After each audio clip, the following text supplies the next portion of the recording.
Assalamualaikum warahmatullahi wabarakatuh. Halo teman-teman Sobat UT, sebelum memulai belajar di video ini, kalian bisa berdoa terlebih dahulu agar dimudahkan dalam memahami materi kali ini. Berdoa dipersilahkan. Setelah selesai, kalian bisa memulai menonton video teks dan audio ini ya. Selamat belajar. Jangan lupa subscribe, like, dan komen ya. Karena ini gratis. 3, 2, 1. Hukum Administrasi Negara. Modul 4. Kegiatan belajar 2. Penggunaan dan pemanfaatan barang milik negara. Dalam pengelolaan barang atau benda milik negara, Dibedakan pola utilitas terhadap barang milik negara menjadi dua hal. 1. penggunaan. 2. Pemanfaatan milik negara. Dalam penggunaan barang, pengguna adalah lembaga negara dan digunakan untuk menjalankan fungsi dan tugas lembaga negara tersebut.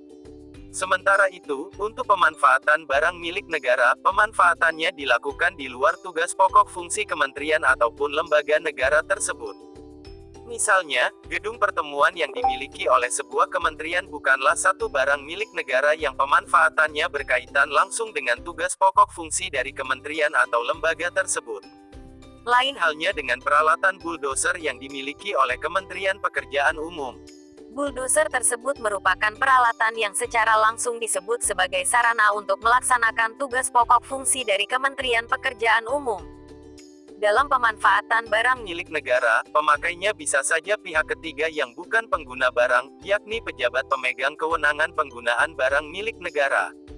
Tentu saja hal itu diperkenankan sepanjang pemanfaatan oleh pihak ketiga tersebut tidak mengubah status kepemilikan barang milik negara tersebut.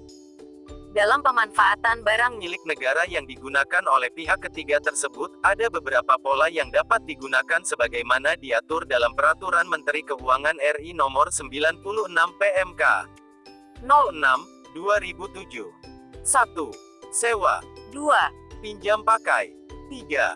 Kerja sama pemanfaatan. 4. Bangun guna serah dan bangun serah guna. Dalam pemanfaatan barang Milik negara, ditentukan bahwa apabila BMN tersebut bukan berupa tanah atau bangunan, pemanfaatannya harus dilakukan oleh pengelola barang, yakni pejabat yang berwenang dan bertanggung jawab menetapkan kebijakan dan pedoman serta melakukan pengelolaan barang milik negara. Sementara itu, untuk barang milik negara yang bukan berbentuk tanah atau bangunan, pemanfaatannya dilakukan oleh pengguna barang, tetapi dilakukan dengan persetujuan dari pengelola barang. A. Sewa barang milik negara. Dalam pengelolaan barang atau benda milik negara, Salah satu tujuannya adalah upaya agar barang atau benda milik negara dapat bermanfaat sebesar mungkin, baik bagi negara maupun bagi masyarakat yang memerlukannya. Salah satu upaya untuk mengoptimalkan kemanfaatan barang atau benda milik negara dilakukan dengan mempersilakan pihak ketiga untuk turut memanfaatkannya dengan cara menyewa. Pengertian penyewaan dalam Peraturan Menteri Keuangan RI Nomor 96 PMK 06/2007 diartikan sebagai berikut. Sewa adalah pemanfaatan barang milik negara oleh pihak lain dalam jangka waktu tertentu dan menerima imbalan uang tunai. Lebih lanjut, dalam PMK tersebut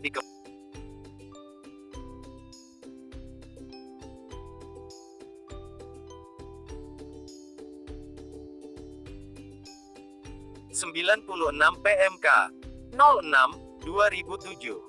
1. Sewa. 2. Pinjam pakai. 3. Kerja sama pemanfaatan. 4. Bangun guna serah dan bangun serah guna. Dalam pemanfaatan barang Milik negara, ditentukan bahwa apabila BMN tersebut bukan berupa tanah atau bangunan,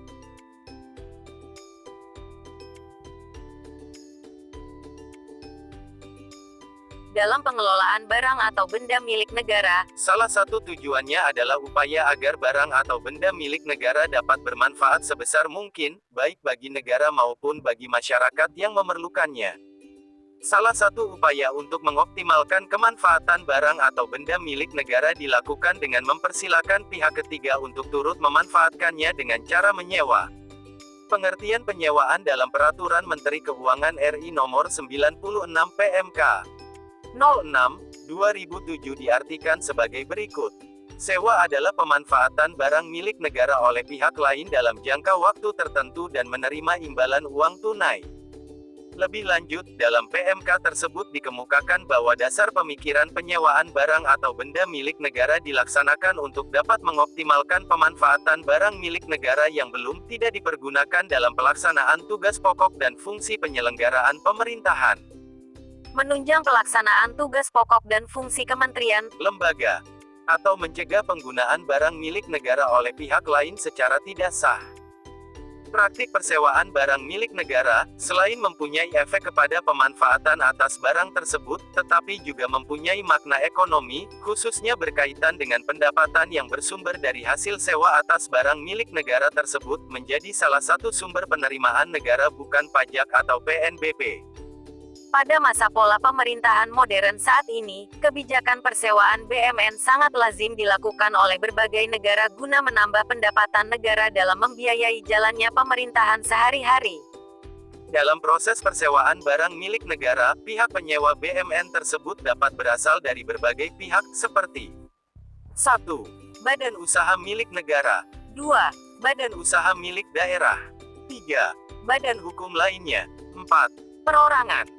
Untuk menjaga kepentingan pengelola ataupun pengguna barang milik negara, BMN yang dapat disewakan kepada penyewa di atas tidak boleh barang milik negara yang masih digunakan untuk kepentingan, baik pengelola maupun pengguna barang. Barang yang disewa harus benar-benar dipastikan tidak atau belum digunakan oleh pengguna ataupun pengelola barang milik negara. Di samping ketentuan bahwa barang tidak atau belum digunakan oleh pengguna ataupun pengelola BMN, untuk menjaga kepentingan negara, ditentukan bahwa sewa barang milik negara memiliki jangka waktu maksimum adalah 5 tahun sejak ditandatanganinya perjanjian sewa menyewa barang milik negara tersebut. Namun, masa berlakunya perjanjian sewa menyewa tersebut bisa diperpanjang dengan ketentuan berikut. 1. Untuk sewa yang dilakukan oleh pengelola barang, perpanjangan dilakukan setelah dilakukan evaluasi oleh pengelola barang. 2. Untuk sewa yang dilakukan oleh pengguna barang, perpanjangan dilakukan setelah dievaluasi oleh pengguna barang dan disetujui oleh pengelola barang. Persewaan barang milik negara secara umum juga dibedakan dari barang yang akan disewakan itu sendiri. Dalam ketentuan positif, hal itu dibagi dalam 3 kelompok barang. 1. Penyewaan tanah atau bangunan oleh pengelola barang. 2. Penyewaan sebagian tanah atau bangunan oleh pengguna barang kuasa pengguna barang. 3. Penyewaan barang milik negara, selain tanah atau bangunan oleh pengguna barang. 1. Penyewaan tanah atau bangunan oleh pengelola barang. Dalam proses penyewaan tanah atau bangunan oleh pengelola barang, tahap-tahap yang harus dilakukan sesuai ketentuan yang berlaku sebagai berikut. Pada tahap awal, pengelola barang melakukan penelitian mengenai A. Kemungkinan penyewaan barang milik negara yang ada dalam pengelolaannya didasarkan pada kebutuhan pengelola barang untuk melakukan penyewaan tanah atau bangunan dimaksud. B. Kemungkinan kelayakan penyewaan tanah atau bangunan berdasarkan permintaan pihak lain yang akan menyewa tanah atau bangunan dimaksud. Penilaian ini tentu sangat perlu dilakukan oleh pengelola barang agar jangan sampai proses persewaan barang milik negara justru mengakibatkan kepentingan dari pengelola barang terhadap BMN tersebut justru terabaikan. Bagaimanapun kepentingan negara dalam penggunaan BMN harus lebih diutamakan. Hal itu disebabkan prinsip utama persewaan BMN adalah diberlakukan untuk yang belum atau tidak digunakan oleh pengelola atau pengguna barang. Di samping untuk kepentingan pengelola dan pengguna barang milik negara, penilaian yang dilakukan ditujukan pula untuk menilai kelayakan dari barang yang akan disewakan. Kelayakan ini tentu untuk menentukan kualitas dari barang yang akan disewakan. Salah satunya tentu berkaitan dengan kualitas keamanan dari pemakaian barang tersebut jangan sampai membahayakan pihak manapun. Tahap selanjutnya, setelah pihak pengelola barang melakukan penilaian atas BMN tersebut, berdasar data yang diperoleh serta analisis yang dilakukannya ditetapkanlah apakah suatu BMN dapat disewa atau tidaknya dan pengelola menetapkan BMN yang dapat disewa tersebut. Apabila ditetapkan bahwa barang milik negara tersebut dapat ditetapkan sebagai objek sewa menyewa barang, pengelola BMN kemudian harus membentuk tim penilaian yang bertugas untuk melakukan penelitian dalam rangka penyewaan yang dimaksud terhadap tanah atau bangunan yang akan disewakan dan menyiapkan hal-hal yang bersifat teknis. Tim penilai ini dibentuk dengan beranggotakan unsur-unsur dari pengelola barang. Sementara itu, untuk penentuan nilai barang dilakukan oleh tim penilai dengan memedomani ketentuan. Penentuan nilai barang tersebut dilakukan oleh pihak tertentu sesuai ketentuan berikut. A. Penghitungan nilai barang milik negara berupa tanah atau bangunan yang berada pada pengelola barang dilakukan oleh penilai yang ditugaskan oleh pengelola barang. B. Penghitungan nilai barang milik negara untuk sebagian tanah atau bangunan yang berada pada pengguna barang dilakukan oleh tim yang ditetapkan oleh pengguna barang dan dapat melibatkan instansi teknis terkait atau penilai. Penghitungan nilai barang milik negara, selain tanah atau bangunan, dilakukan oleh tim yang ditetapkan oleh pengguna barang dan dapat melibatkan instansi teknis terkait atau penilai. Sementara itu, kewenangan untuk menentukan besaran nilai sewa atas barang tersebut diatur dalam ketentuan sebagai berikut. 1. Besaran sewa atas barang milik negara berupa tanah atau bangunan yang berada pada pengelola barang ditetapkan oleh pengelola barang berdasarkan hasil perhitungan penilai. 2. Besaran sewa atas barang milik negara sebagian tanah atau bangunan yang berada pada pengguna barang dan barang milik negara, selain tanah atau bangunan, ditetapkan oleh pengguna barang setelah mendapat persetujuan pengelola barang. Dari hasil penelitian dan penilaian atas BMN tersebut, pihak pengelola membuat penetapan apakah permohonan persewaan BMN tersebut disetujui atau ditolak. Jika dari hasil penilaian tersebut pengelola barang berpendapat untuk memberikan persetujuan atas permintaan tersebut, tahap selanjutnya pihak pengelola barang menetapkan surat keputusan penyewaan tanah atau bangunan. Surat keputusan tersebut paling tidak harus memuat keterangan tentang tanah atau bangunan yang disewakan, nilai tanah atau bangunan, besaran sewa atas tanah atau bangunan, serta pihak penyewa dan jangka waktu sewa.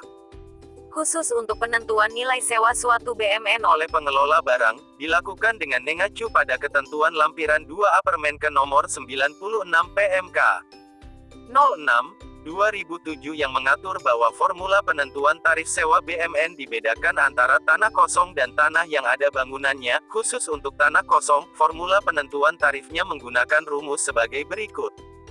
SET sama dengan 3,33% IT kali nilai tanah. Keterangan. SET sewa tanah. IT luas tanah, meter persegi.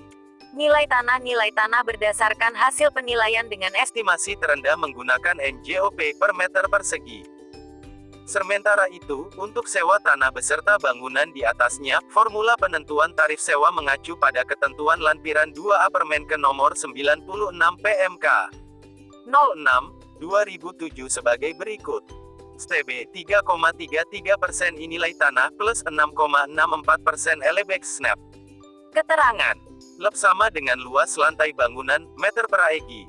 HES sama dengan harga satuan bangunan standar dalam keadaan baru, rupiah per meter persegi. N sama dengan nilai sisa bangunan, persen, yakni nilai konstanta atas nilai penyusutan suatu bangunan berdasarkan umur bangunan itu sendiri. Untuk penyusutan untuk bangunan permanen sama dengan 2% tahun, penyusutan untuk bangunan semi permanen sama dengan 4% tahun, penyusutan untuk bangunan darurat 10% tahun, penyusutan maksimal 80%. Penentuan harga satuan, HES bangunan dihitung berdasarkan ketentuan harga satuan yang ditetapkan pejabat setempat dengan memperhatikan tingkat dari gedung. Untuk itu, ditetapkan bahwa penentuan harga satuan berdasarkan tingkat gedung seperti berikut. Jumlah lantai bangunan harga satuan per M2 tertinggi. Bangunan 1 lantai 1,000 star rendah harga gedung bertingkat. Bangunan 2 lantai 1,090 standar harga gedung bertingkat. Bangunan 3 lantai 1,120 standar harga gedung bertingkat. Bangunan 4 lantai 1,135 standar harga gedung bertingkat. Bangunan 5 lantai 1,162 standar harga gedung bertingkat. Bangunan 6 lantai 1,197 standar rendah harga gedung bertingkat. Bangunan 7 lantai 1,236 standar harga gedung bertingkat. Bangunan 8 lantai 1,265 standar harga gedung bertingkat. Bangunan 9 lantai 1,299 standar harga gedung bertingkat. Bangunan 10 lantai 1333 standar harga gedung bertingkat. Bangunan 11 lantai 1364 standar harga gedung bertingkat. Bangunan 12 lantai 1.393 standar harga gedung bertingkat. Bangunan 13 lantai 1,420 standar harga gedung bertingkat. Bangunan 14 lantai 1.445 standar harga gedung bertingkat. Selanjutnya, penghitungan harga satuan bangunan didasarkan pada tingkat dari bangunan itu sendiri. Semakin tinggi gedung tersebut, semakin besar konstanta perkalian dengan standar harga gedung bertingkat. Jika ternyata kondisi bangunan tidak sesuai dengan umur bangunan, penghitungan ENS dengan mengacu pada ketentuan lampiran IA Permenke nomor 96 PMK 06/2007 diberlakukan berdasarkan kondisi bangunan berikut. A. Baik 85% S. D. 100% siap pakai, perlu pemeliharaan awal. B. Rusak ringan sama dengan 70% S. D. Kurang dari 85% rusak sebagian non-struktur. C. Rusak berat sama dengan 55% S. D. Kurang dari 70% rusak sebagian non-struktur, struktur. D. Rusak berat sama dengan 35% S. D. Kurang dari 55% rusak sebagian besar non-struktur, struktur. Jika penyewa juga melakukan sewa atas sarana prasarana yang berkait dengan bangunan, dengan mengacu ketentuan lampiran 2A Permenke nomor 96 PMK 06/2007, yang bersangkutan dikenakan biaya sewa yang besarannya ditentukan dengan menggunakan rumusan sewa berikut. SEP sama dengan 6,64% CHPX SEP. Keterangan. SEP sama dengan sewa harga prasarana bangunan, dalam rupiah per tahun. HP sama dengan harga prasarana bangunan dalam keadaan baru, dalam rupiah. SEP sama dengan nilai prasarana bangunan, dalam persen. Sementara itu, nilai sisa prasarana dihitung berdasarkan umur dari barang atau sarana prasarana yang disewa dengan ketentuan berikut. Besar penyusutan, tahun dihitung dengan ketentuan. Pekerjaan halaman sama dengan 5%. Mesin, instalasi sama dengan 10%. Furnitur, elektronik sama dengan 25%. Penyusutan maksimal sama dengan 80%. Hal ini berarti jika seseorang menyewa mesin atau instalasi bangunan, misalnya lift atau eskalator yang telah berumur 5 tahun, ia dikenakan SEP sebesar 5 kali 10% atau 50% dari harga prasarana dalam keadaan baru. Akan tetapi, jika ternyata lift atau eskalator tersebut telah berumur 10 tahun, tidak berarti nilai penyewa mendapatkan sewa secara cuma-cuma karena SEP-nya 100%. Si penyewa maksimum hanya bisa mendapatkan SEP-nya sebesar 80% dari harga prasarana bangunan dalam keadaan baru. Jika para pihak, yakni pengelola barang dan pihak penyewa telah setuju, paling lambat saat penandatanganan dilakukan, pihak penyewa harus sudah menyetor secara kontan seluruh kewajiban besaran sewa yang telah disepakati ke rekening kas umum negara.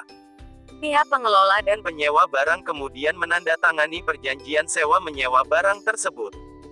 Jika setelah berakhirnya perjanjian sewa menyewa barang milik negara tersebut ternyata pihak penyewa akan memperpanjang masa sewa, paling lambat 3 bulan sebelum masa sewa berakhir harus sudah mengajukan permohonan atau permintaan perpanjangan masa sewa kepada pengelola barang.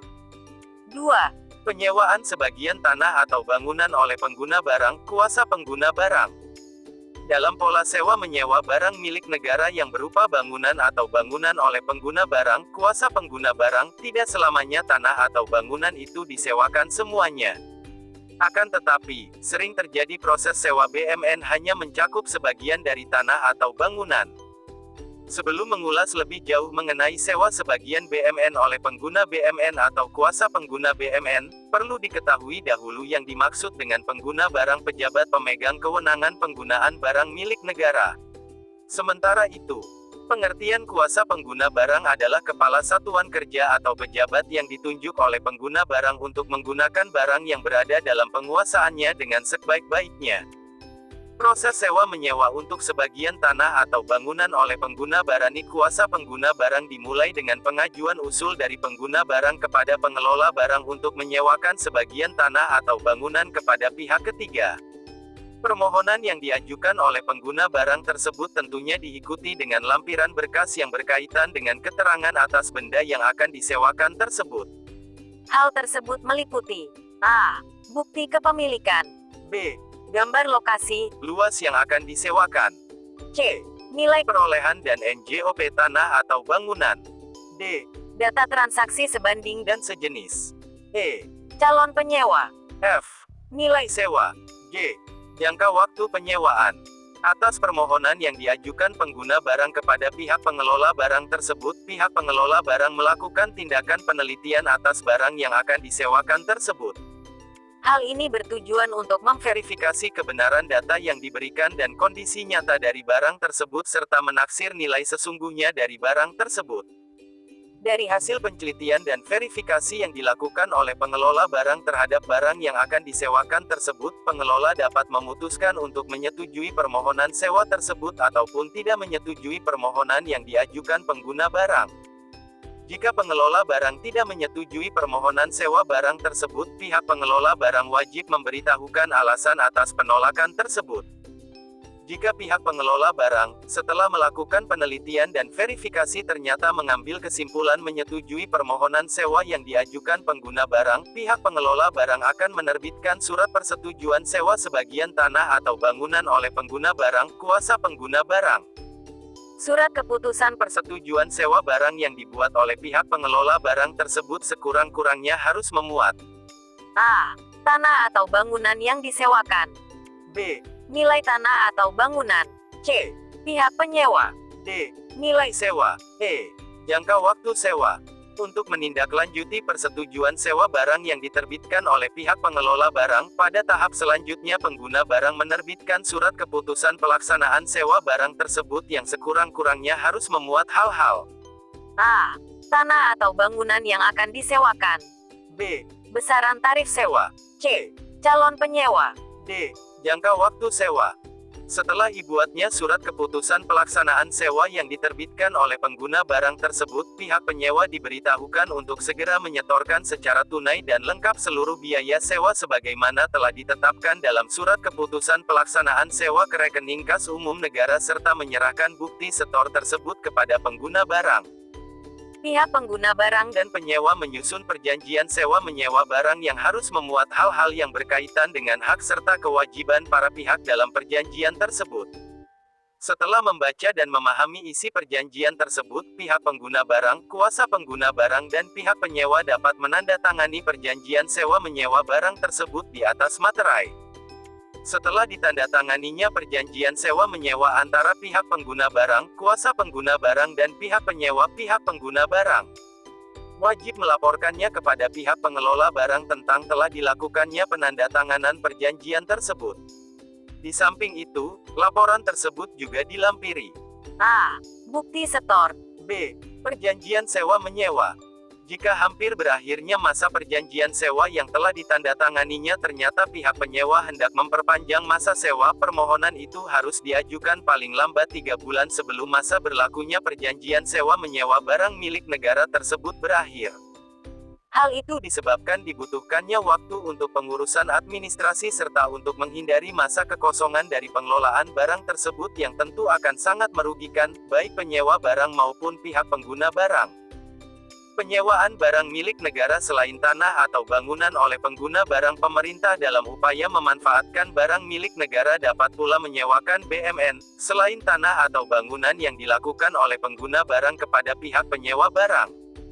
Contohnya adalah ketika pemerintah menyewakan bulldozer ataupun bus pemerintah kepada pihak penyewa tentunya dengan Membayar sewa kepada pemerintah. tahap-tahap yang harus Dilalui dalam proses penyewaan barang milik negara, selain tanah atau bangunan oleh pengguna barang dimulai dari tindakan pengguna barang untuk mengajukan usulan kepada pengelola barang tentang sewa atas barang milik negara tersebut. Permohonan ini tentu saja harus disertai dengan hasil penelitian yang telah dilakukan, khususnya mengenai kelayakan serta kemungkinan dilakukannya penyewaan barang milik negara, selain tanah atau bangunan dimaksud. dalam permohonan usulan tersebut, Juga dilampirkan pertimbangan mengenai identitas dan kapabilitas dari pihak calon penyewa, besarnya nilai sewa, dan juga jangka waktu penyewaan barang milik negara tersebut. tahap selanjutnya, Setelah adanya permohonan sewa barang milik negara, selain tanah atau bangunan yang telah diajukan oleh pihak pengguna barang beserta lampiran-lampirannya tersebut, pihak pengelola barang melakukan tindakan penelitian atas berkas-berkas permohonan tersebut. Hal tersebut dilakukan untuk menguji tidak hanya kelengkapan berkas tersebut, tetapi juga menyangkut kelayakan dari berkas itu. Apabila dari hasil pemeriksaan dan penelitian yang dilakukan oleh pihak pengelola barang terhadap berkas permohonan sewa barang milik negara, selain tanah atau bangunan, ternyata pihak pengelola barang berpendapat bahwa permohonan tersebut belum atau tidak bisa dikabulkan. Pihak pengelola barang akan memberitahukannya kepada pengguna barang. Sebaliknya, dalam hal pihak pengelola barang berkesimpulan bahwa terhadap permohonan yang diajukan pihak pengguna barang adalah layak untuk dikabulkan serta disetujui oleh pihak pengelola barang, pihak pengelola menerbitkan surat persetujuan yang di dalamnya paling tidak harus memuat hal-hal A. Barang milik negara yang disewakan. B. Identitas calon penyewa. C. Besarnya nilai sewa. D. Ketetapan jangka waktu sewa yang disetujui. Segera setelah pengguna kuasa barang menerima surat keputusan yang diterbitkan oleh pengelola barang, kemudian membuat surat keputusan penetapan yang di dalamnya sekurang-kurangnya memuat jenis, nilai, besaran sewa barang milik negara, penyewa, dan jangka waktu penyewaan.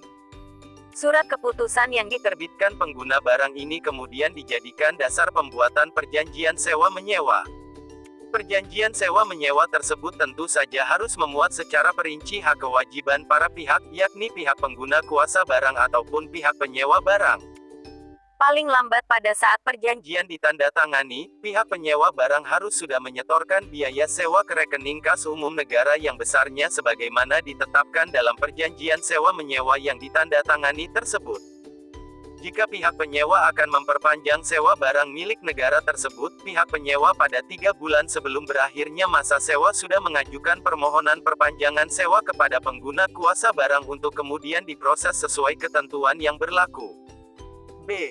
Pinjam pakai barang milik negara. Dalam rangka mengoptimalkan kemanfaatan barang milik negara, dapat dilakukan model pemanfaatan barang milik negara, selain sewa, yakni pinjam pakai. Pengertian pinjam pakai, menurut lampiran 3 PMK nomor 96 PMK 06/2007, dinyatakan sebagai berikut. Pinjam pakai barang milik negara adalah penyerahan penggunaan barang milik negara antara pemerintah pusat dan pemerintah daerah dalam jangka waktu tertentu tanpa menerima imbalan. Setelah jangka waktu berakhir, barang milik negara tersebut diserahkan kembali kepada pemerintah pusat. Dari pengertian di atas mengenai pinjam pakai, tampak sekali bahwa pinjam pakai ini berbeda dengan model pemanfaatan yang bersifat sewa menyewa barang milik negara. Hal ini disebabkan bahwa pihak yang terlibat dalam proses sewa menyewa salah satunya adalah pihak ketiga, yaitu badan hukum privat, serta adanya biaya sewa yang harus dibayar oleh pihak penyewa. Sementara itu, pada pinjam pakai, pihak yang terlibat adalah pemerintah pusat dan pemerintah daerah. Dalam proses pinjam pakai, sifatnya adalah cuma-cuma karena tidak ada biaya yang harus dibayar oleh pemerintah daerah sebagai pihak penyewa. Dasar utama pertimbangan dilakukannya pemanfaatan barang milik negara melalui model pinjam pakai adalah satu upaya pengelola ataupun pengguna barang untuk dapat mengoptimalkan penggunaan barang-barang milik negara, baik berupa tanah, bangunan, maupun barang lainnya. Hal ini dilakukan terutama terhadap barang yang belum atau tidak digunakan untuk pelaksanaan tugas pokok pengelola ataupun pengguna barang guna menunjang pelaksanaan pemerintahan daerah. Dalam praktik, banyak sekali barang milik negara yang dikelola oleh pengelola atau pengguna barang yang memang menurut waktunya belum akan digunakan atau bahkan tidak digunakan, tetapi dapat dimanfaatkan oleh pemerintah daerah guna menunjang pelayanan publik. Contoh dari pinjam pakai adalah apa yang dilakukan pemerintah daerah dengan mengajukan izin pinjam pakai untuk gedung atau tanah serta barang milik negara lainnya, baik yang dikelola oleh BUMN maupun pengguna BUMN, guna pelayanan publik misalnya untuk sekolah ataupun kepentingan umum lainnya. Untuk pinjam pakai yang dilakukan oleh pemerintah pusat dengan pemerintah daerah, barang milik negara yang bisa dijadikan objek pinjam pakai itu terbatas pada tanah atau bangunan yang ada di atasnya.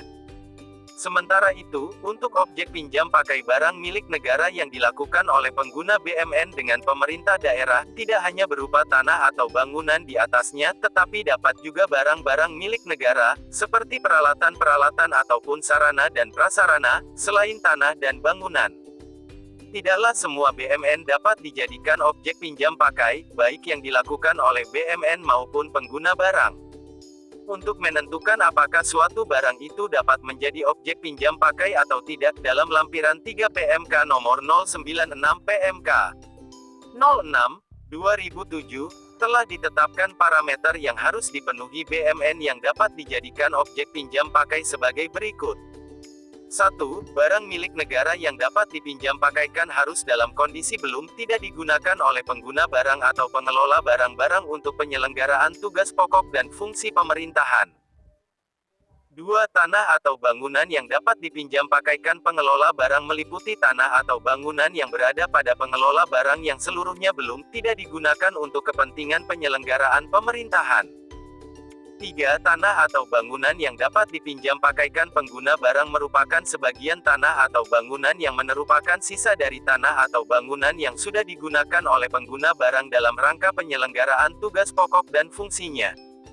Dalam proses pinjam pakai terhadap barang milik negara, jangka waktu peminjaman terhadap barang milik negara tersebut paling lama 2 tahun sejak ditandatanganinya perjanjian pinjam pakai dan dapat diperpanjang. Sementara itu, apabila jangka waktu peminjaman barang milik negara tersebut akan diperpanjang, permintaan perpanjangan jangka waktu pinjam pakai harus sudah diterima pengelola barang paling lambat 3 bulan sebelum jangka waktu pinjam pakai berakhir. Selama proses pinjam pakai, pihak peminjam wajib mengelola tanah atau bangunan yang dipinjam pakaikan dengan sebaik-baiknya dan harus digunakan sesuai peruntukan dalam perjanjian pinjam pakai serta tidak diperkenankan mengubah, baik menambah maupun mengurangi bentuk bangunan. Pengeluaran untuk pembiayaan, pemeliharaan dan segala biaya yang timbul selama masa pelaksanaan pinjam pakai menjadi tanggung jawab peminjam. Apabila masa perjanjian pinjam pakai sudah berakhir, pemerintah daerah selaku peminjam wajib mengembalikan barang milik negara yang dipinjam pakai tersebut. Tentu saja harus dalam kondisi seperti yang telah dituangkan pada perjanjian pinjam pakai. Prosedur untuk melakukan perjanjian pinjam pakai tidak jauh berbeda dengan prosedur yang harus dilalui dalam pemanfaatan BMN yang menggunakan model sewa-menyewa. Pada tahap awalnya harus dibedakan terlebih dulu praktik pinjam pakai dalam 2 jenis. 1. Pinjam pakai yang dilakukan oleh pengelola barang. 2. Pinjam pakai BMN yang dilakukan oleh pihak pengguna barang. 1. Prosedur pinjam pakai yang dilakukan oleh pengelola barang. Sesuai ketentuan yang terkandung dalam lampiran 3 Peraturan Menteri Keuangan Nomor 96 PMK 06/2007, pada tahap awal dari pinjam pakai yang dilakukan oleh pengelola BMN, dilakukan dulu permohonan yang diajukan oleh pengguna barang kepada pengelola barang, yakni pemerintah pusat. Permohonan yang diajukan oleh pemerintah daerah tersebut tentu saja harus memuat penjelasan dan keterangan mengenai tanah yang akan dipinjam, menyangkut luas tanah, letak, kondisi, serta yang tak kalah penting adalah peruntukan selanjutnya apabila permohonan pinjam pakai disetujui oleh pengelola barang. Atas dasar permohonan atau permintaan yang diajukan oleh pemerintah daerah tersebut, pengelola barang melakukan penelitian, khususnya menyangkut kelayakan dari tanah atau bangunan yang akan dipinjam pakai tersebut. Penilaian kelayakan ini sangat penting dilakukan oleh pengelola barang, mengingat perlu dipertimbangkan apakah yang diusulkan oleh perintah daerah itu benar-benar untuk kepentingan yang berkaitan dengan tugas dan fungsi utama pemerintahan daerah, di samping juga untuk menilai apakah tanah dan bangunan yang akan dipinjam pakai itu benar-benar tidak atau belum digunakan oleh pemerintah pusat dalam menjalankan tugas pokok fungsinya. Jika dari hasil penelitian kelayakan permohonan yang diajukan oleh pemerintah daerah ternyata pihak pengelola barang berkesimpulan bahwa permohonan tersebut tidak atau belum dapat disetujui, pihak pengelola akan memberitahukannya kepada pihak pemohon, yakni pemerintah daerah. Demikian juga jika dari hasil penelitian kelayakan yang dilakukan, pihak pengelola berkesimpulan untuk menyetujui permohonan tersebut. Jika pihak pengelola barang telah menyetujui permohonan atau permintaan pemerintah daerah, tahap selanjutnya adalah pihak pengelola menerbitkan surat keputusan persetujuan pinjam pakai tanah atau bangunan, paling tidak memuat pihak-pihak dalam pinjam pakai tersebut, keterangan tanah atau bangunan, lamanya pinjam pakai, serta kewajiban peminjam, yakni pemerintah daerah, untuk merawat tanah atau bangunan yang dipinjam pakai tersebut. Berdasarkan surat keputusan persetujuan yang diterbitkan oleh pengelola barang, pada tahap selanjutnya disusunlah perjanjian pinjam pakai antara pihak pengelola barang dan pihak peminjam, yakni pemerintah daerah. Perjanjian pinjam pakai tersebut sekurang-kurangnya harus memuat keterangan tentang objek dan subjek dalam perjanjian tersebut. Selain itu, juga harus memuat lamanya perjanjian pinjam hak-an kewajiban yang melekat kepada para pihak yang terlibat dalam perjanjian pinjam pakai tersebut, lalu beberapa persyaratan yang perlu lainnya. Apabila jangka waktu perjanjian pinjam pakai sudah selesai, pihak peminjam wajib mengembalikan tanah atau bangunan yang dipinjam tersebut kepada pihak pengelola barang. Penyerahan kembali barang tersebut dituangkan dalam berita acara penyerahan. 2. Prosedur pinjam pakai yang dilakukan oleh pengguna barang. Prosedur yang ditempuh untuk melakukan pinjam pakai barang milik negara yang dilakukan oleh pengguna barang tidak terlalu jauh berbeda dengan prosedur pinjam pakai BMN yang dilakukan oleh pengelola barang. Pada tahap awal, pihak pengguna barang mengajukan permintaan kepada pengelola barang yang Di dalamnya paling tidak harus berisi pertimbangan yang mendasari diperlukannya pelaksanaan pinjam pakai. Selain itu, juga informasi perinci mengenai spesifikasi barang serta peruntukan atas barang tersebut apabila permohonan pinjam pakai dikabulkan. Atas usul yang diajukan oleh pengguna barang tersebut, pihak pengelola barang melakukan kajian terhadap kemungkinan dilakukannya perjanjian pinjam pakai barang milik negara tersebut.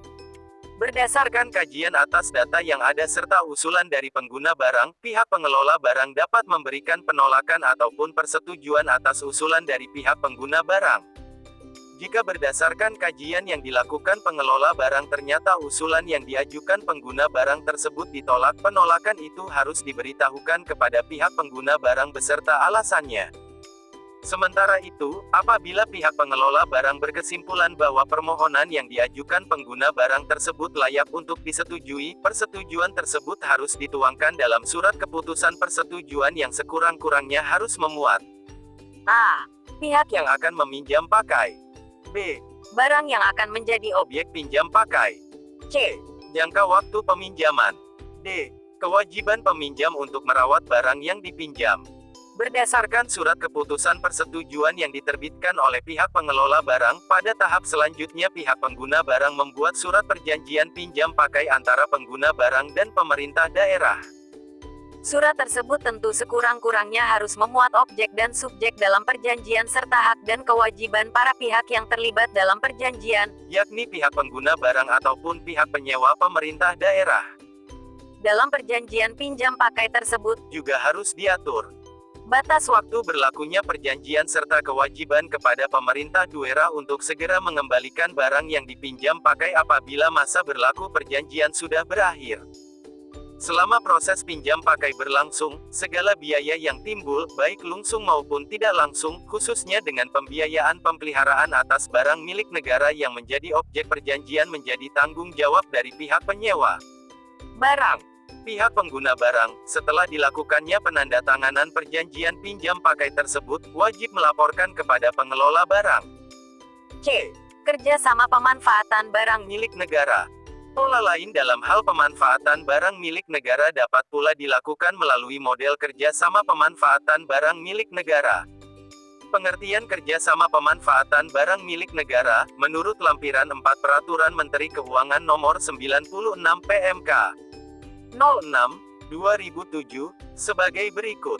Pendayagunaan barang milik negara oleh pihak lain dalam jangka waktu tertentu dalam rangka peningkatan penerimaan negara bukan pajak dan sumber pembiayaan lainnya.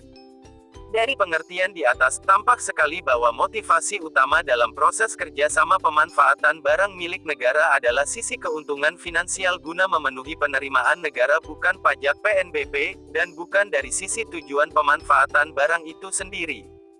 Hal ini berbeda dengan pola pinjam pakai yang lebih menitik beratkan sisi tujuan untuk mendukung pemerintah daerah dalam melaksanakan pemerintahan sehari-hari. Sementara itu, perbedaan utama dengan model pemanfaatan melalui metode sewa adalah pihak yang mengelola barang. Untuk model sewa, pihak penyewalah yang melaksanakan pengelolaan BMN tersebut sehari-hari. Sementara itu, pada pola kerja sama pemanfaatan, pengelola BMN tersebut adalah para pihak yang menandatangani perjanjian secara bersama-sama atau sendiri-sendiri.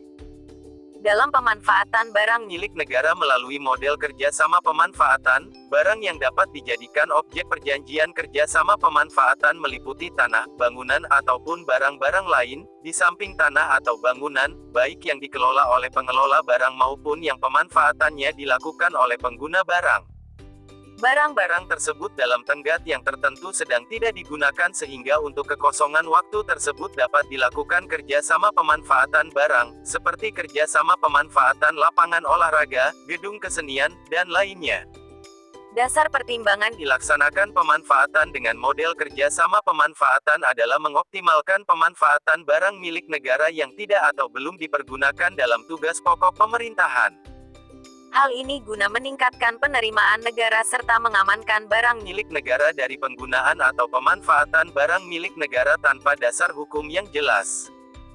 dalam kerjasama pemanfaatan barang Milik negara, satu hal yang harus dijaga bahwa status BMN yang menjadi objek perjanjian tidak boleh berubah, di samping barang milik negara yang dijadikan objek perjanjian haruslah, sejak pengadaannya, merupakan barang milik negara sehingga bukan berasal dari hibah atau apapun yang asal muasal barang bukan sebagai BMN. Lamanya perjanjian kerjasama pemanfaatan memang cukup panjang, yakni 30 tahun. Hal ini mengingat bahwa dalam pemanfaatan ini ada sisi keuntungan yang harus Diperoleh oleh para pihak sehingga dibutuhkan waktu yang cukup agar para pihak mempunyai kesempatan untuk bersama-sama mengupayakan dan mendapatkan keuntungan.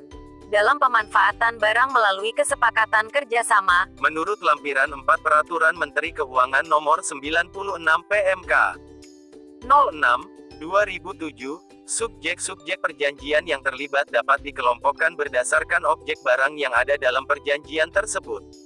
Adapun pihak yang berwenang dan dapat melakukan perjanjian kerjasama sebagai berikut. 1. Pengelola barang untuk objek adalah tanah atau bangunan yang kewenangannya ada pada pengelola barang.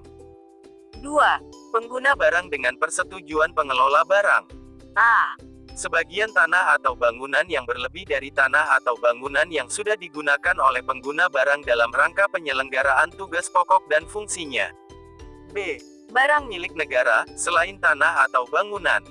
Sementara itu, pihak ketiga yang dapat dijadikan mitra dalam perjanjian kerjasama pemanfaatan barang milik negara. 1. Badan Usaha Milik Negara, BUMN. 2. Badan Usaha Milik Daerah, BUMD. 3. Badan hukum lainnya. Berbeda dengan perjanjian sewa-menyewa barang milik negara, yaitu penyewa hanya membayar biaya sewa atas barang milik negara tersebut, dalam perjanjian kerjasama pemanfaatan, pihak mitra kerjasama diharuskan untuk membayar kewajiban-kewajiban selama jangka waktu perjanjian. 1. Biaya kontribusi tetap. 2. Pembagian keuntungan hasil pendapatan kerjasama pemanfaatan barang milik negara. Adanya dua kewajiban di atas yang tidak ada pada perjanjian sewa-menyewa barang milik negara menjadi dasar pertimbangan mengapa lama waktu perjanjian tersebut adalah 30 tahun. Prosedur yang harus ditempuh dalam rangka mempersiapkan perjanjian kerjasama pemanfaatan barang milik negara dibedakan berdasarkan kewenangan atas BMN yang akan dijadikan objek dalam perjanjian kerjasama pemanfaatan. 1. Kerjasama pemanfaatan tanah atau bangunan yang berada pada pengelola barang.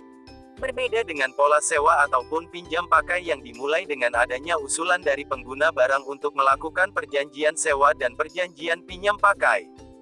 Pada pola, model kerjasama pemanfaatan tahap awal tidak harus dilalui dengan adanya permohonan tersebut. Akan tetapi, justru dari inisiatif pihak pengelola barang agar membentuk satu tim yang memiliki tugas untuk meneliti kelayakan tanah atau bangunan yang dijadikan kerjasama pemanfaatan.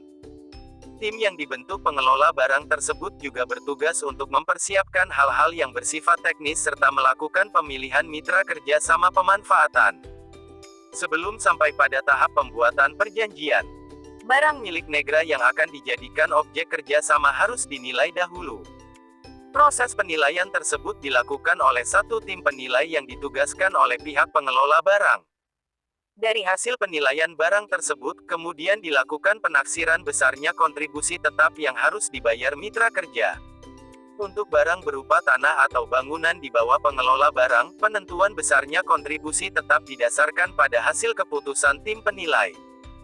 Sementara itu, untuk barang milik negara, selain tanah atau bangunan, penentuannya ditetapkan oleh pengguna barang dengan persetujuan dari pengelola barang berdasarkan hasil penghitungan yang dilakukan oleh tim penilai. Pembayaran kontribusi tetap yang menjadi kewajiban mitra kerjasama harus sudah dibayarkan pada saat penandatanganan Perjanjian kerjasama.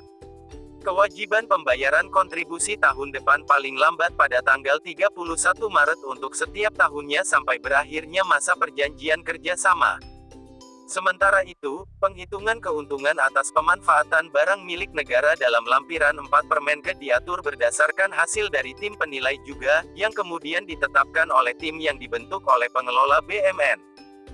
Penyetoran keuntungan bersama dibayarkan paling lambat pada tanggal 31 Maret untuk setiap tahunnya dengan denda keterlambatan, baik untuk kontribusi tetap maupun pembagian keuntungan adalah 1/1000, 1/1000 untuk setiap hari keterlambatan pembayaran. Dari hasil penelitian dan penilaian yang dilakukan oleh tim penilai, yang telah dilaporkan kepada tim menentukan besarnya kontribusi tetap dan pembagian keuntungan dari pemanfaatan BMN. Untuk selanjutnya, tim melakukan tender untuk mendapatkan mitra kerjasama. Namun, dalam beberapa hal, dapat dilakukan melalui pola penunjukan langsung. Apabila hasil dari tender telah mendapatkan mitra kerjasama yang sesuai dengan ketentuan yang berlaku, tim melaporkannya kepada pengelola barang. Lalu, dilanjutkan dengan penerbitan surat keputusan pelaksanaan kerjasama pemanfaatan yang di dalamnya tercantum A. Besaran kontribusi. B. Besarnya pembagian Keuntungan pemanfaatan BMN. C. mitra kerjasama. D. Jangka waktu kerjasama pemanfaatan. 1. Prosedur kerjasama pemanfaatan sebagian tanah atau bangunan yang berlebih dari tanah atau bangunan yang sudah digunakan oleh pengguna barang dalam penyelenggaraan tugas pokok dan fungsinya berada pada pengguna barang. Pada tahap awal kerjasama BMN yang Dikelola oleh pengguna barang, dimulai dengan usulan dari pengguna barang yang ditujukan pada pengelola barang. Usulan yang diajukan tersebut harus memuat beberapa hal. A. Bukti kepemilikan atas tanah atau bangunan, Gambar lokasi. B. luas, D. nilai perolehan Atau NJOP. E. Pertimbangan yang menjadi dasar usul kerjasama tersebut. Atas dasar usulan yang diajukan pengguna barang untuk melakukan kerjasama pemanfaatan sebagian tanah atau bangunan yang berlebih dari tanah atau bangunan yang sudah digunakan oleh pengguna barang dalam rangka penyelenggaraan tugas pokok dan fungsinya, pihak pengelola barang akan melakukan penelitian dan pengkajian dengan saksama, terutama berkaitan dengan kelayakan dari rencana kerjasama pemanfaatan BMN tersebut. Apabila dari hasil pengkajian yang dilakukan oleh pengelola barang menghasilkan bahwa usulan tersebut layak untuk ditindaklanjuti, pada tahap berikutnya pengelola barang membentuk tim khusus yang didirikan dengan tugas pokok fungsi untuk melakukan penelitian terhadap BMN yang akan dijadikan objek perjanjian kerjasama pemanfaatan. Tim khusus ini dibentuk dengan memasukkan unsur pengelola barang ataupun pihak pengguna barang. Hasil dari penelitian yang dilakukan oleh tim khusus yang dibentuk pihak pengelola barang tersebut sangat menentukan persiapan teknis Dari perjanjian yang akan disusun. pada saat yang sama. Tim yang lain, yakni tim penilai terus bekerja untuk menilai besarnya nilai barang. Kemudian, menentukan perkiraan besarnya kontribusi tetap ataupun besarnya pembagian keuntungan yang harus disetor mitra kerjasama. Hasil pekerjaan tim penilai kemudian dilaporkan kepada pihak tim khusus yang dibentuk pengelola barang. Kemudian, dilaporkan kepada pengelola barang. Pengelola barang menganalisis data yang didapat oleh tim khusus tersebut, lalu memutuskan apakah perjanjian kerjasama pemanfaatan dapat diteruskan atau tidak. Jika pihak pengelola menyetujui diteruskannya usulan perjanjian kerjasama, kemudian ditindaklanjuti dengan menerbitkan surat persetujuan untuk dilakukannya perjanjian kerjasama pemanfaatan. Dalam surat persetujuan tersebut, Juga ditetapkan segala hal yang berkait erat dengan objek dan subjek perjanjian. Atas dasar surat persetujuan yang diterbitkan oleh pihak pengelola barang tersebut, pihak pengguna barang akan menyiapkan perjanjian kerjasama pemanfaatan, tetapi dimulai dulu dengan melakukan tender untuk mendapatkan mitra kerjasama pemanfaatan. Jika dari hasil tender kemudian telah didapat calon mitra kerjasama, pihak pengguna barang menerbitkan surat penetapan mitra kerjasama pemanfaatan yang di dalamnya termaktub besarnya kontribusi tetap dan pembagian keuntungan dari pemanfaatan barang milik negara. Setelah ditetapkannya mitra kerjasama berikut kontribusi tetap dan besarnya keuntungan dari kerjasama pemanfaatan, para pihak dapat masuk ke jenjang penandatanganan perjanjian kerjasama pemanfaatan. Hal tersebut harus Memuat segala informasi mengenai objek dan subjek yang terlibat dengan perjanjian tersebut. Pengguna barang wajib memberikan laporan kepada pengelola tentang pelaksanaan perjanjian kerjasama pemanfaatan tersebut dengan melampirkan fotokopi perjanjian yang telah ditandatangani. Di samping itu, selama proses perjanjian kerjasama pemanfaatan dijalankan, dilakukan evaluasi atas pelaksanaan kerjasama tersebut.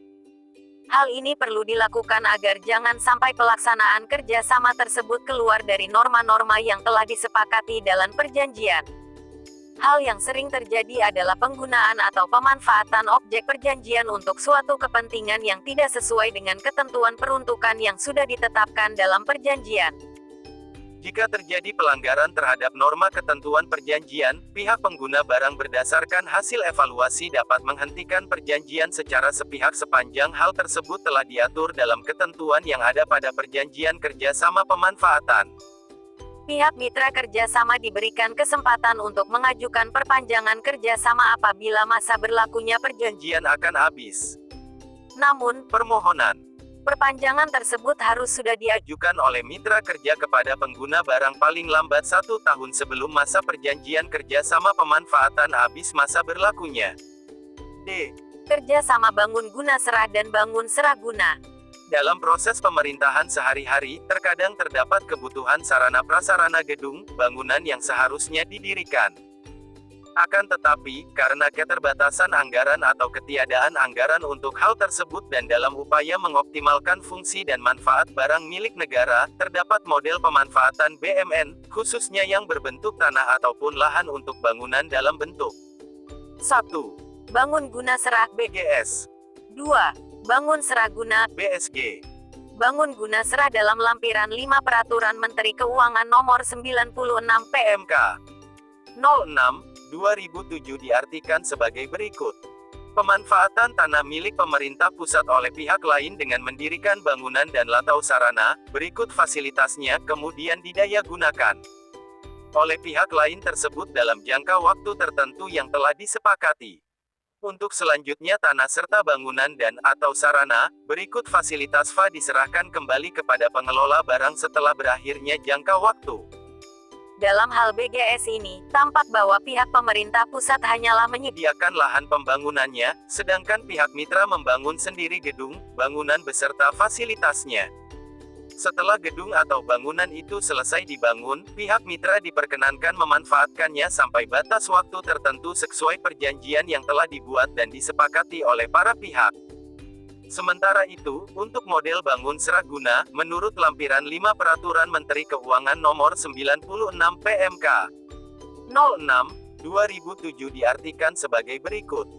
Pemanfaatan tanah milik pemerintah pusat oleh pihak lain dengan mendirikan bangunan dan atau sarana, berikut fasilitasnya dan setelah selesai pembangunannya diserahkan kepada pengelola barang untuk kemudian didaya gunakan oleh pihak lain tersebut selama jangka waktu yang disepakati. Tidak jauh berbeda dengan model yang pertama, yaitu bangun guna serah. Pada model bangun serah guna pihak pemerintah pusat hanya menyediakan lahan untuk pembangunan gedung. Sementara itu, pihak mitra membangun gedung, bangunan beserta segenap fasilitasnya. Namun, Terdapat perbedaan mendasar. Pada BGS, penyerahan bangunan diserahkan setelah digunakan oleh pihak mitra sampai batas waktu selesai. Dalam BSG, penyerahan justru dilakukan setelah bangunan rampung didirikan atau sebelum digunakan, dimanfaatkan oleh pihak mitra sampai batas waktu yang disepakati oleh para pihak.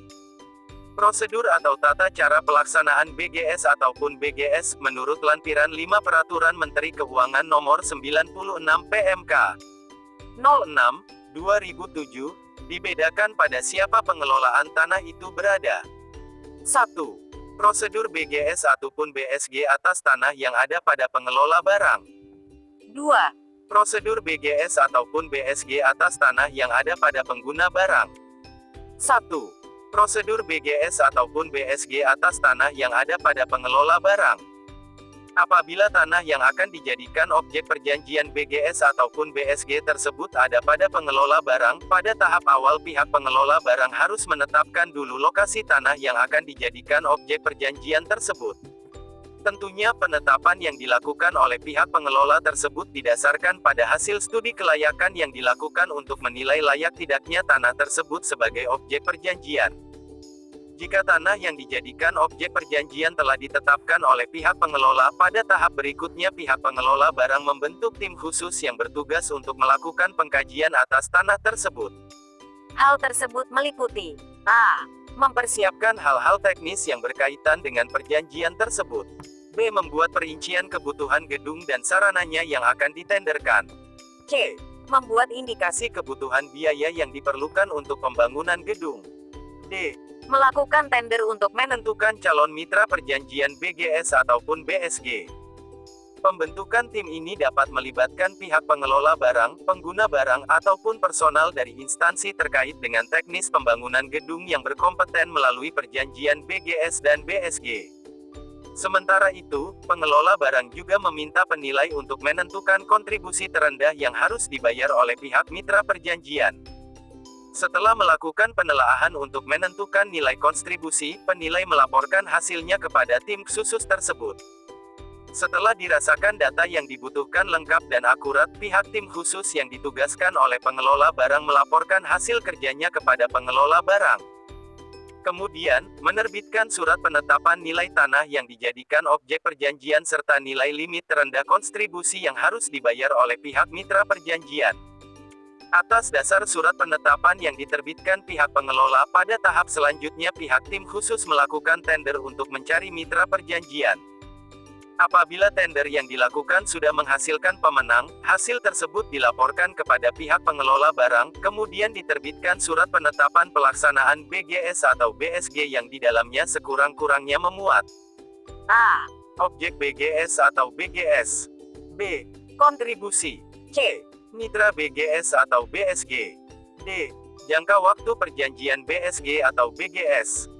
Surat penetapan pelaksanaan BGS atau BSG yang Diterbitkan pengelola barang ditindaklanjuti dengan pembuatan perjanjian yang kemudian ditandatangani oleh pihak pengelola barang, pihak mitra BGS atau BSG. Pembayaran kontribusi tetap yang menjadi kewajiban pihak mitra perjanjian untuk tahun pertama, harus sudah dibayarkan pada saat pihak mitra menandatangani perjanjian tersebut. Untuk tahun berikutnya, paling lambat harus sudah dibayarkan pada tanggal 31 Januari untuk setiap tahunnya. Apabila terjadi kelambatan pembayaran, kepada pihak mitra perjanjian dapat dikenakan denda sebesar yang telah disepakati dalam perjanjian. Dalam proses pelaksanaan perjanjian BGS atau BSG, pihak pengelola barang melakukan evaluasi atas pelaksanaan perjanjian tersebut. Apabila ternyata dari hasil evaluasi tersebut terdapat penyimpangan, pihak pengelola dapat melakukan tindakan sampai pada pembatalan perjanjian yang telah disepakati oleh kedua belah pihak. Sementara itu, jika jangka waktu perjanjian sudah selesai, BGS menyerahkan gedung yang menjadi objek perjanjian kepada pihak pengelola barang yang dituangkan dalam berita acara serah terima gedung. khusus untuk BSG, Penyerahan gedung dan fasilitasnya dilakukan justru setelah pembangunan selesai oleh pihak mitra. Kemudian, dimanfaatkan oleh pihak mitra. Sebagaimana ketentuan dalam perjanjian. 2. Prosedur BGS ataupun BSG atas tanah yang ada pada pengguna barang. Tidak banyak yang berbeda dengan prosedur BGS dan BSG yang tanahnya ada pada pengelola barang. Namun, pada tahap awal proses BGS dan BGS untuk tanah yang berada pada pengguna barang awalnya dimulai dengan penyerahan tanah yang dijadikan objek perjanjian BGS dan BSG kepada pihak pengelola barang beserta segala keterangan mengenai A. alamat, lokasi tanah. B. Nilai jual objek pajak dan nilai perolehan. C. Status dan bukti kepemilikan. D. Luas. E. Rencana pembangunan gedung yang diinginkan. Apabila sudah dilakukan penyerahan objek tanah kepada pengelola barang, pada tahap selanjutnya pihak pengelola barang meneruskan tahap-tahap selanjutnya dengan mengacu tahapan yang sama dengan prosedur untuk BGS dan BSG bagi tanah yang ada pada pengelola barang.